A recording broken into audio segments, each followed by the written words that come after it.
በምንም ውስጥ ብናልፍ በምንም ውስጥ ብንኖር መከራ ይከተለናል። ትናንት ዘማውያን ከነበርን፣ ትናንት ጫት ቤት ከነበርን፣ ትናንት አመንዝራዎች ከነበርን፣ ትናንት ሌላ ቦታ ላይ ከነበር ሰው የሚያውቀን በዚያ ስፍራ ነው።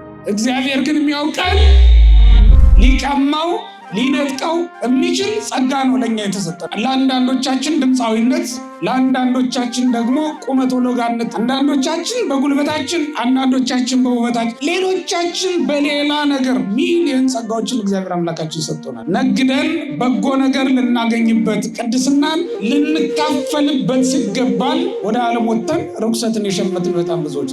አሁን አንዳንዱ ሰው ስትጠይቁት ወይም ስታዳመጡት ገንዘብ ኖሮኝ ድሆችን ሁሉ ባጠገብኳቸው ይላል። ለድሆች ቤት በሰራውላቸው ብሎ ይመኛል እንጂ በተሰጠው ጸጋ ሲያገለግል ግን አታገኙት።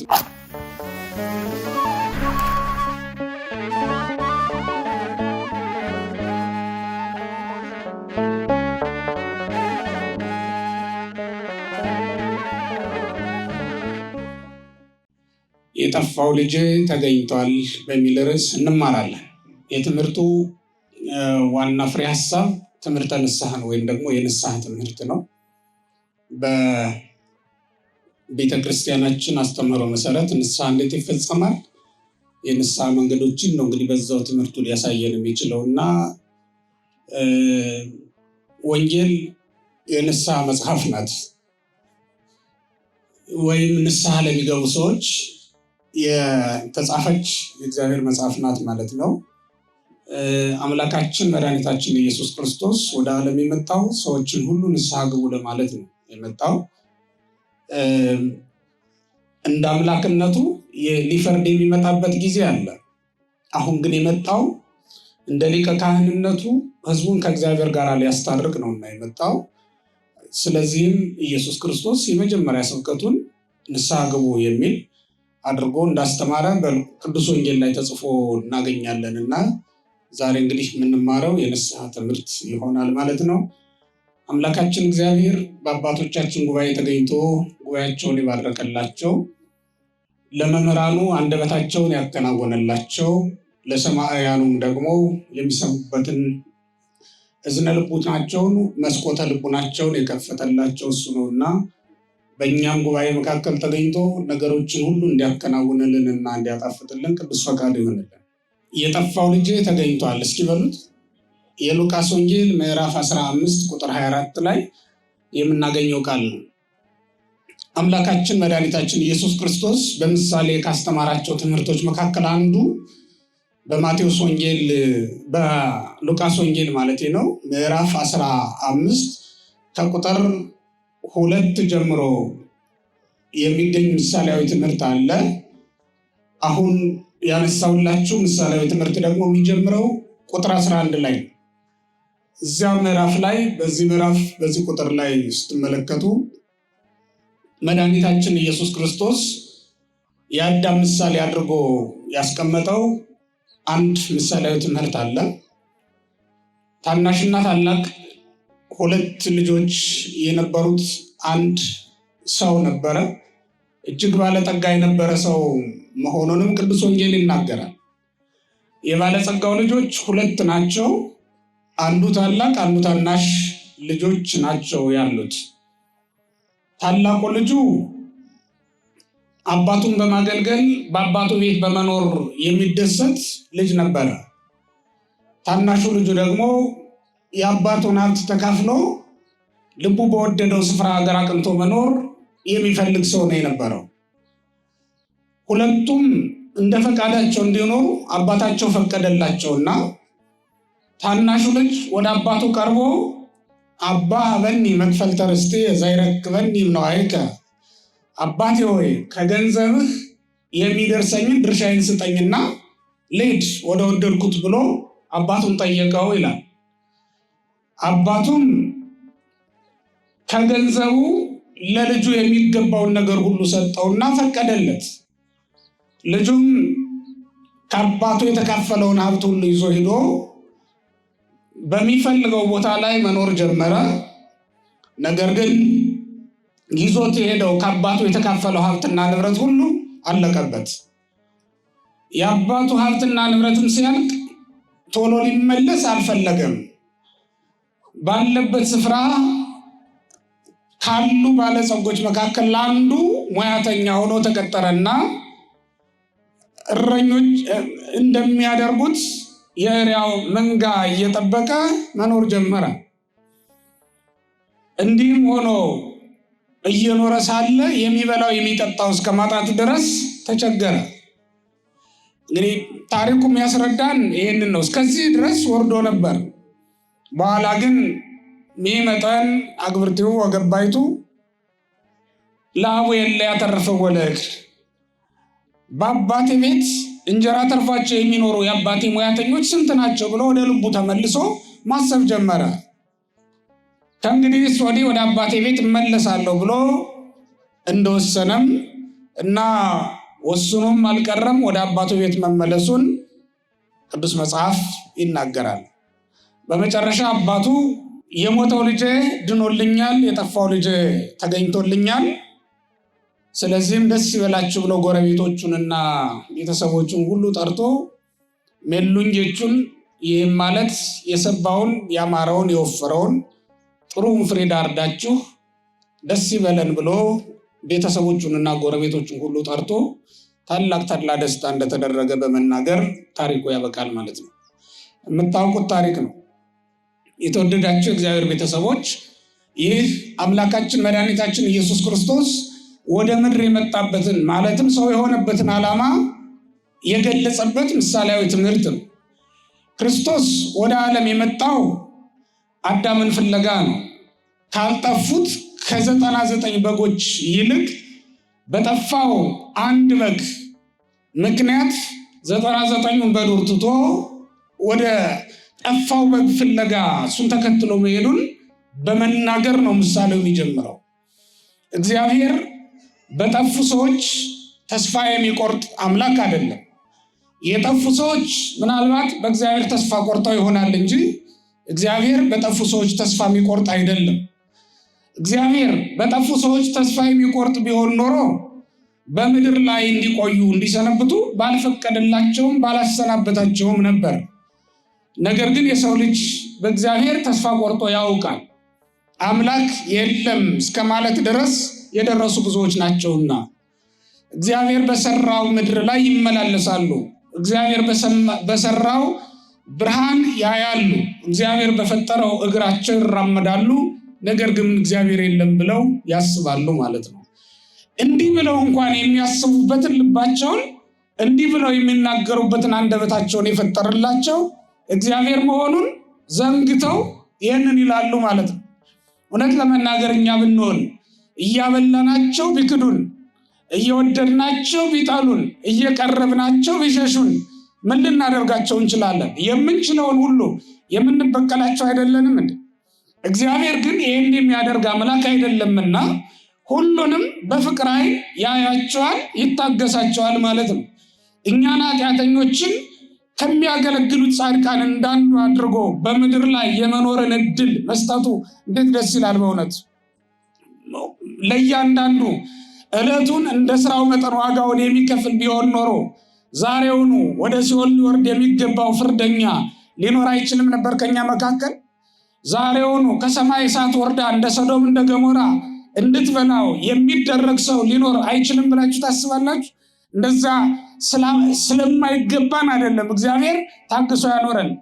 እዚህ መካከል ማለዳ ተነስቶ ለእግዚአብሔር የሚዘምር ሰው አለ፣ ቃሉን በመስማት የሚደሰት ሰው አለ። እዚህ መካከል ደግሞ ቃሉ እንደ እሬት የሚጎመዝዘውና ዝማሬ ከመዘመር ይልቅ ዘፈን ማዳመጥ ደስ የሚለውና ቃሉን ከመስማት ይልቅ ወሬ መስማት ደስ የሚያሰኘው ሰው ሊኖር ይችላል። ዝንባሌያችን ሁሉ ወደ ዓለም የሆነ ፊታችን ወደ ዓለም የመለስ ሰዎች ልንኖር እንችላለን። እንዲሁም ደግሞ ወደ እግዚአብሔር መንግስት ፊታቸውን ያዞሩ ሰዎች ደግሞ ሊኖሩ ይችላሉ። ከነዚህ አንዳንዱ ማኖሩ በእውነት እንደ ወዳጆቹ አድርጎ በቤቱ ማኖሩ እግዚአብሔር ፍቅር ስለሆነ ነው። በባህሪው ታጋሽና መሐሪ ይቅር ባይ ስለሆነ ነው እንጂ በእውነት ስለማያውቅ ግን አይደለም።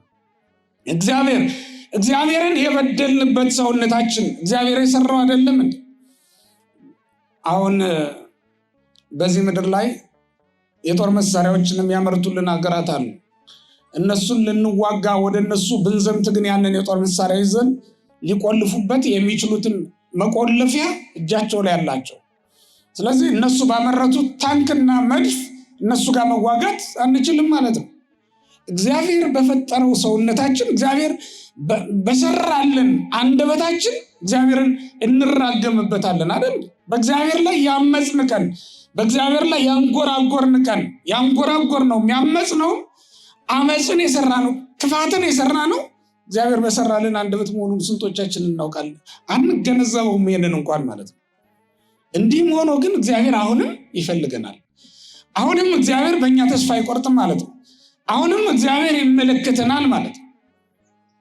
ይሄ ልጅ ያንን ነው የሚያሳየው።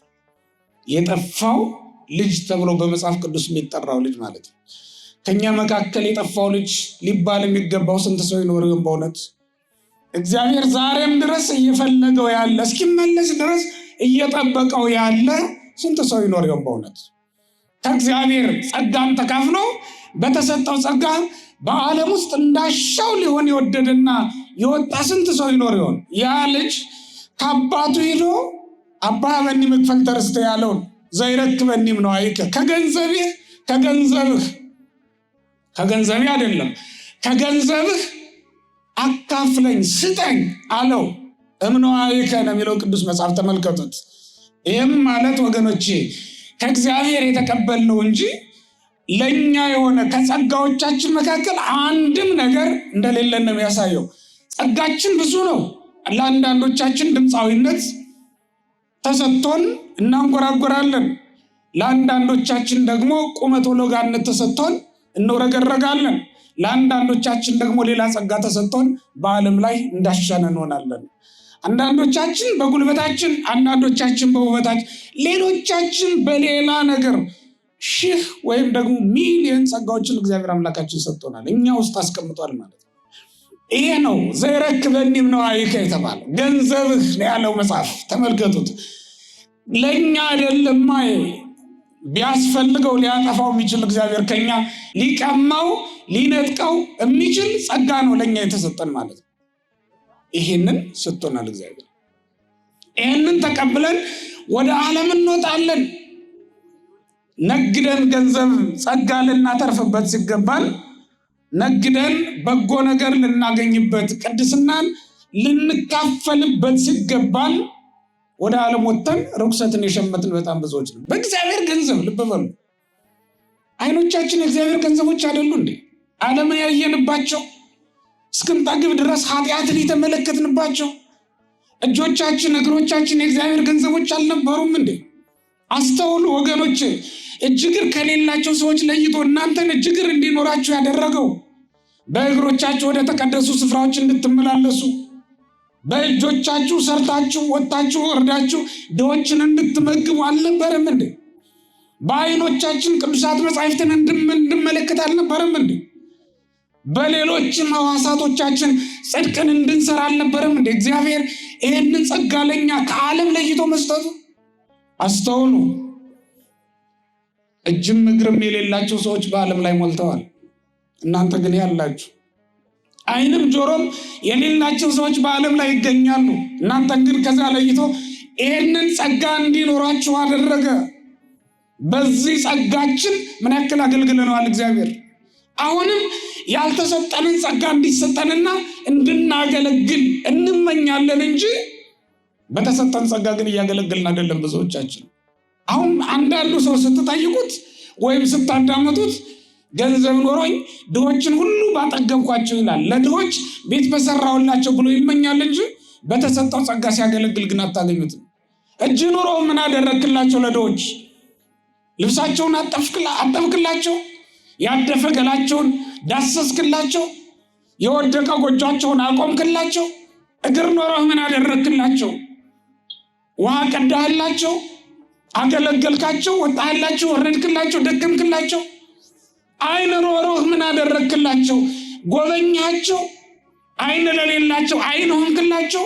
ጆሮ ኖሮህ ለሌሎች ምን አደረክላቸው? መስማት ለማይችሉ ሰዎች ሰምተህ አገዝካቸው፣ ከመከራ አዳንካቸው። ምን አደረክላቸው? አሁንም ግን ሌላ ጸጋ እንመኛለን። ድምፃዊ ስንሰማ ድምፅ ኖሮን በዘመርንለት እንላለን። ክህነት ኖሮት በክህነቱ የሚያገለግል ሰው ስንመለከት ካህን ሆኜ ባገለገልኩት ነበር እንላለን። መመኘቱ መልካም ነው፣ ግን ባለን ጸጋስ አገልግለናል ወይ? ከካህናቱ እኩል ጸጋውን መካፈል የምንችልበት ጸጋ እጃችን ላይ ያለ አይደል እንዴ? እንደ ካህን ሆነን ቤተ እግዚአብሔርን ማገልገል የምንችልበት እድል አለን አይደል እንዴ? በተሰጠን ጸጋ መቼ አገለግል? ያለንን የተሰጠንን ጸጋ ተካፍለን ወደ ዓለም ገብተን የእግዚአብሔርን ሀብት እያባከን አሁንም ሌላ ጸጋ እንመኛለን። እግዚአብሔር የሰጠንን ጸጋ ያባከን ስንቶቻችንን? በእውነት ይሄ ልጅ ከገንዘብህ ነው ያለው። ልብ በሉት። ምክንያቱም የራሱ አይደለማ ገንዘቡ። ከገንዘብህ የሚደርሰኝን ድርሻዬን ስጠኝ ልሂድ አለ። ፈቀደለት። አይከለክለንም እግዚአብሔር። በመጽሐፍ ተጽፏል፣ በመምህራን ተነግሯል። ወደ ሕይወት የሚያደርሰን መንገድ ታውቋል፣ ተገልጧል። ራሱ ክርስቶስ መጥቶ አሳይቶናል።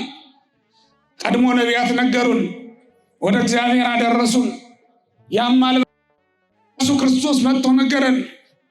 ሐዋርያው ቅዱስ ጳውሎስ በዕብራውያን መልእክቱ ምዕራፍ 1 ቁጥር 1 ላይ እንደነገረን ወበዳሪስ ሰማያዊል ነገረነ በወልዱ ቁጥር 2 ላይ ስትደርሱ በኋለኛው ዘመን ግን ሁሉን ወራሽ ባደረገው በአንድ ልጁ ተናገረን ይላል።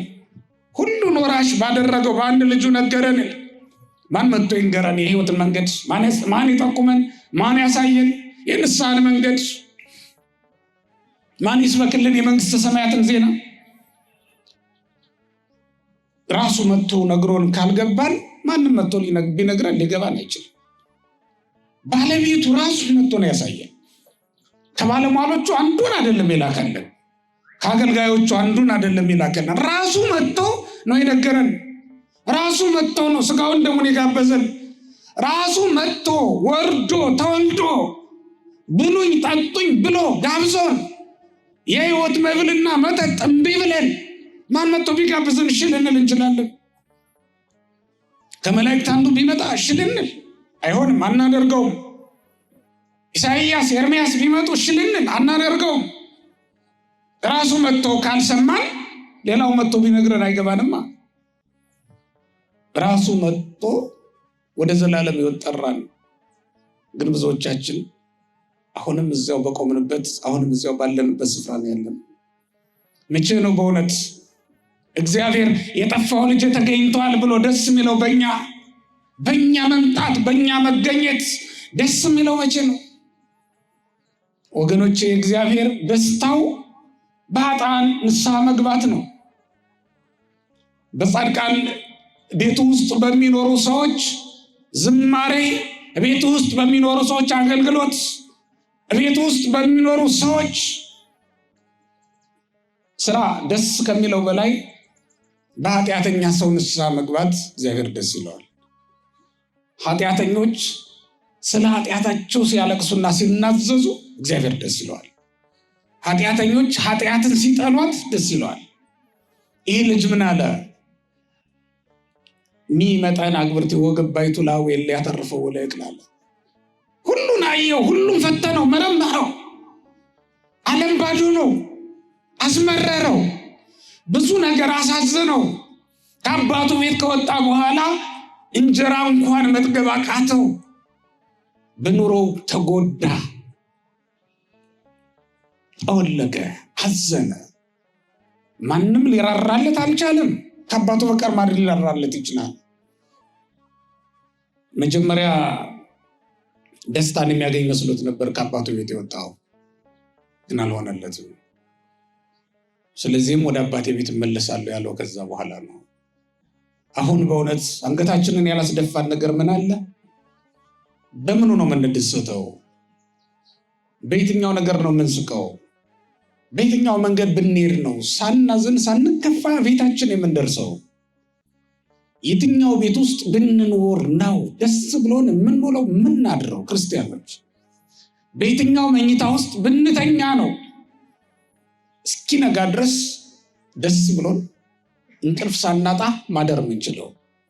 የትኛው ሌሊት ነው ሳናዝን ሳንጸጸት ተኝተን የነቃንበት? የትኛው ቀን ነው ሳይከፋን ያሳለፍነው? የትኛው ከተማ ላይ ብንኖር ነው ሐዘን የሌለው? የትኛው ሀገር ላይ ዜጎች ብንሆን ነው ጦርነት የሌለው? የትኛው ላይ ነው ክርስቲያኖች? ምን ላይ ብንኖር ነው አንገታችንን የማንደፋው የማናዝነው? መቼ? ይሄ ማለት በዓለም ውስጥ ወገኖቼ በምንም ውስጥ ብናልፍ በምንም ውስጥ ብንኖር መከራ ይከተለናል።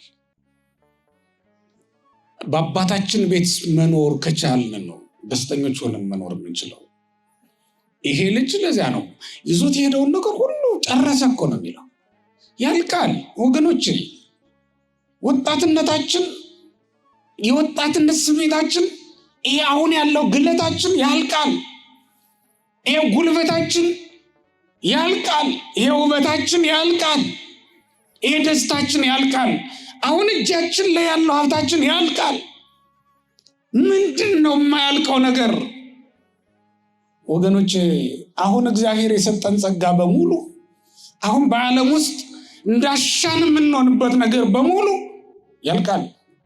ዛሬ የምትስቁበት፣ ዛሬ የምትደሰቱበት፣ ዛሬ የምትዝናኑበት፣ ዛሬ የምትበሉት የምትጠጡት፣ ዛሬ የምትደሰቱበት ነገር በጠቅላላው ያልቃል።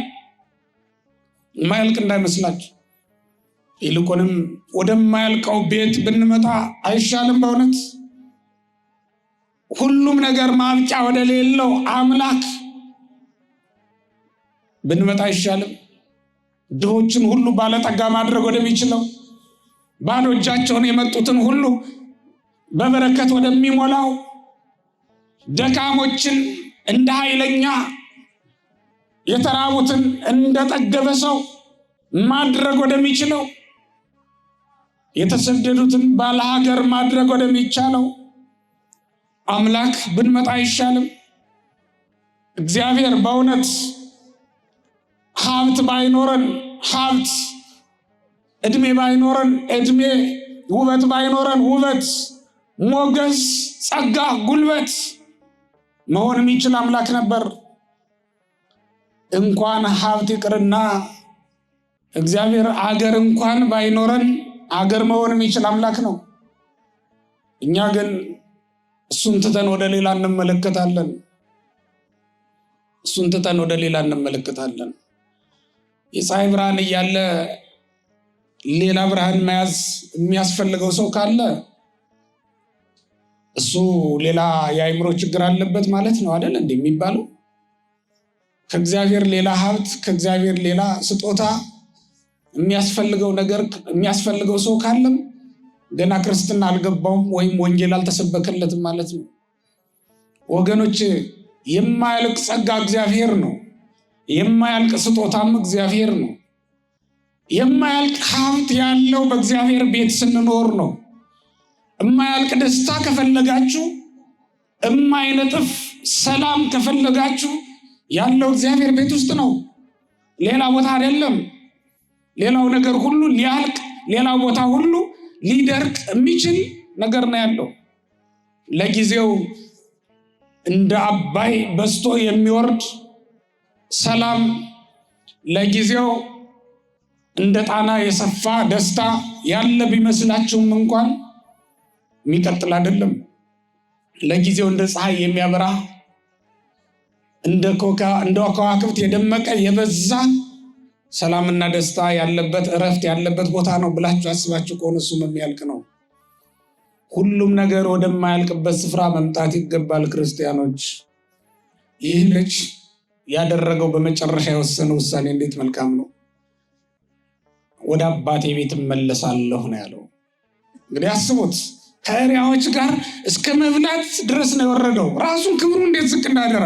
ሀብቱን ማጣት አይደለም፣ የተካፈለውን ጸጋ ማጣቱ አይደለም፣ ከእሪያዎች ጋር አብሮ እስከ መብላት ድረስ ደረሰ። ከሚጠብቃቸው መንጋዎች ጋር እንዳንዱ ሆኖ አጎንብሶ እንደ እንስሳ መብላት ጀመረ ይላል። እንደ እንስሳ መኖር ጀምሮ ነበር። በኋላ ግን ተመልሶ ወደ አባቴ ቤት እመለሳለሁ ብሎ ወሰነ። የንስሐ መጀመሪያው ይሄ ነው ክርስቲያኖች። የንስሐ መጀመሪያው በአባቴ ቤት ያሉት ሙያተኞች እህል ተርፏቸው የሚኖሩ ጠግበው የሚኖሩ ብሎ አሰበ። የንስሐ መጀመሪያው እግዚአብሔርን ማሰብ ነው። የንስሐ ሁለተኛው ደረጃ ደግሞ ወደ እግዚአብሔር ቤት እመለሳለሁ ብሎ መወሰን ነው። ሶስተኛው ደረጃ መመለስ ነው ክርስቲያኖች። አራተኛው ደግሞ ይቅርታ መጠየቅ ነው ወይም መናዘዝ ነው። እንዲህ አይነት ደረጃዎች አሉት። ይሄ ሰው እነዚህን ሁሉ ነው ያለፈው። የአባቱን ቤትና በአባቱ ቤት ያሉ ሙያተኞችን አሰበ። ወገኖች ቅዱሳንን አስቧቸው። እንደኛ በደል ያልተገኘበት ሰው አታገኙም ብትፈልጉ። ዛሬ መታሰቢያ የተሰራላቸው ጽላት የተቀረጸላቸው ቅዱሳንም እንኳን ቢሆን ኃጢአት ያልነካቸው ኃጢአት ያላገኛቸው ናቸው ብለን አናስብም፣ አናስተምርም። ቤተክርስቲያን እንደዛ አትልም። ከድንግል ማርያም በስተቀር ኃጢአትን ያላደረገ ኃጢአትም ያልተገኘበት ሰው አይገኝምና። ኢሳይያስን እናንሳ፣ ከታላላቅ ነቢያት አንዱ ነው። ነገር ግን በአንድ ወቅት በደል ተገኝቶበት በለምጽ የተቀጣ ሰው ነው። እግዚአብሔር ከለምጹ ባያነጻው ኖሮ ለነቢይነት ማዕረግ ባልበቃም ነበር። ታላላቅ ትንቢቶችን ታላላቅ ቃላትን የተናገረ እሱ ነውና። ሙሴንም ብናነሳ እግዚአብሔር ተቆጥቶት የተስፋይቱን ምድር አትወርስም ብሎ እስኪከለክለው ድረስ በደል ተገኝቶበት ነበር።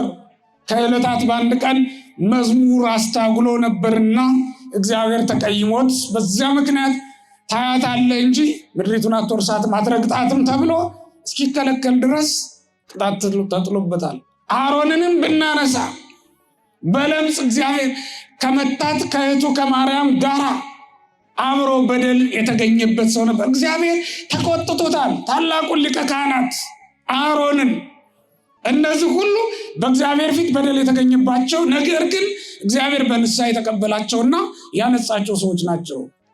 መወሰን ይገባል። እነዚህም ሁሉ አስቧቸው፣ እነዚህም ሁሉ እዩዋቸው። ተስፋችን ይሆናሉ፣ ለመዳናችን፣ ለመምጣታችን፣ ለመመለሳችን ምክንያት ይሆናሉ። እነዚህን ሁሉ ይቅር ያለ እግዚአብሔር፣ እነዚህን የተቀበለ እግዚአብሔር፣ እነዚህን በቤቱ ያከበረ እግዚአብሔር እኛንም ይቀበለናል ብለን እንድናምን ስለሚያደርገን። ተወደዳችሁ ክርስቲያኖች፣ ለመመለስ የምንወስነው ግን ዛሬ መሆን አለበት። ይህ ልጅ ወሰነ፣ ወደ አባቴ ቤት እመለሳለሁ አለ። ምንም እንኳን ባዶውን ቢሆንም ይዞት የሄደውን ጸጋ ይዞት የሄደውን ሀብት ዛሬ እጁ ላይ ያለ ባይሆንም እመለሳለሁ ብሎ ወደ አባቱ ቤት ለመመለስ ጉዞ ጀመረ። እንዲህም ብሎ አሰበ፣ እንከሰይ ደሎኒ ሰማይ ወልደከ አላረስየኒ ከማዱ ማግብርትከ።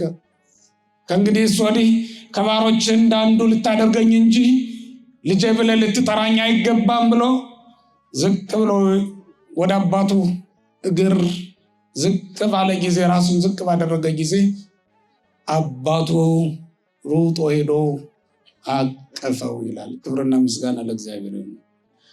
ይሄ ልጅ ከተመለሰ በኋላ አባቱ አቀፈው። ይሄ ማለት በፍቅር ተቀበለው ማለት ነው። በእግዚአብሔር አነጋገር ወይም ለእግዚአብሔር እንዲገባ ሲተረጎም በፍቅር ተቀበለው ማለት ነው። ማቀፍ ማለት በዚህ በወንጌል የተነገረው ማቀፍ ማለት እግዚአብሔር በምህረቱ ተቀበለው ማለት ነው። ውሃ ቀፎ ወሳሞ ይላል። ሳመው፣ አቀፈው ይላል። ሳመው የሚለውን ቃል ወገኖቼ ስኢምሰ ትዕምርተ ፍቅር ይላል ሊቃውንቱ። መኃልየ ዘሰሎሞን ምዕራፍ 1 ቁጥር 1 ሲተረጉሙ ሊቃውንቱ ምን ይላሉ? ስኢምሰ ትዕምርተ ፍቅር፣ መሳም የፍቅር ምልክት ነው ማለት ነው ሲተረጎሙ። እና አሁን አንዳንድ ሰዎች ሲሳለቁ ስለምሰማቸው ነው። ገድላትን አቅፎ ሳመው የሚለውን ሲመለከቱ ለመሳለቅ ሲጠቀሙበት ሰማቸዋለሁ። ሳይገባቸው ነው። በሰውኛው አተረጓጎም መጽሐፍ ቅዱስ በነገራችን ላይ ሰውኛ ቋንቋ የሚጠቀም መጽሐፍ ቢሆንም ቅሉ ስለ እግዚአብሔር የተነገሩ ነገሮችን በሰውኛ ቋንቋ እንተርጉማቸው ብን ልንሳሳት እንችላለን። ስለ እግዚአብሔር የሚነገሩ ነገሮች ንግግሮች በሰውኛ ቋንቋ የተገለጡ ቢሆንም ቅሉ ለባህሪው እንዲስማማ አድርጎ መረዳት ይገባል ክርስቲያኖች። ምክንያቱም ቋንቋችን ከሐሳባችን ይልቅ ደካማ ነው። ሐሳባችን ከቋንቋችን የተሻለ ብርቱ ነው። ስለዚህም ቋንቋችን ከሚገልጠው በላይ ልባችን የእግዚአብሔርን ታላቅነት ሊገልጠው ይችላል። እናም ምን እንላለን? ለባህሪው እንዲገባ አድርገን መናገር ባንችል እንኳን ለባህሪው እንዲስማማ አድርገን ብናስብ የተሻለ ከፍ አድርገን እናስባለን። ለዚያው ለባህሪው እንዲገባ እንዲስማማ አድርጎ ማሰብ አይቻልም። ምክንያቱም የእግዚአብሔር ባህሪ ከፍጡራን ባህሪ ከፍጡራን ሐሳብ የራቀ ስለሆነ ነው።